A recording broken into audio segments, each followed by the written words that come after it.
আগষ্ট ভাৰত্যাগ আন্দোলনৰ এক ঐতিহাসিক দিন আৰু এই দিনটোতে আজি আমি বিপ্লৱী যুৱ সন্থাই দেশজুৰি দেশত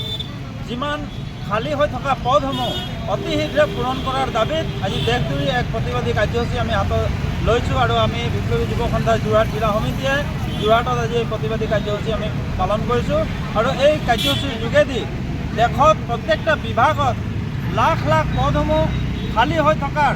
চৰকাৰে সেইসমূহ পদ পূৰণ কৰাৰ আজি পৰ্যন্ত কোনো ব্যৱস্থা নকৰাৰ কাৰণে আজি নিবনুৱা সংখ্যা দিনক দিনে বৃদ্ধি পাইছে। ৰেলৰ দুৰ্ঘটনা বৃদ্ধি পাইছে, শিক্ষিত নিবনুৱাৰ সংখ্যা বৃদ্ধি পাইছে, যাৰ কাৰণে ৰাজ্যৰ লাখ লাখ নিবনুৱাই বেলেগ ৰাজ্যত পলায়ন কৰিব লগা হৈছে, বেলেগ দেশত সংস্থাপন বিচাৰি যাব লগা হৈছে। এই জটিল সমস্যাক দেশৰ চৰকাৰে কোনো কাৰ্যকৰী ব্যৱস্থা গ্ৰহণ নকৰাৰ কাৰণে আজি আমি এই প্ৰতিবাদী কাৰ্যসূচী হাতত লৈছোঁ। আমি অনাগত দিনত এই চৰকাৰক যি প্ৰতিশ্ৰুতি দিছিল নিবনুৱা বছৰি 1 কোটি নিবনুৱা সংস্থাপন দিয়াৰ, সেই প্ৰতিশ্ৰুতি পালন কৰাৰ কাৰণে আমি দাবী জনাই আজি এই কাৰ্যসূচী আমি পালন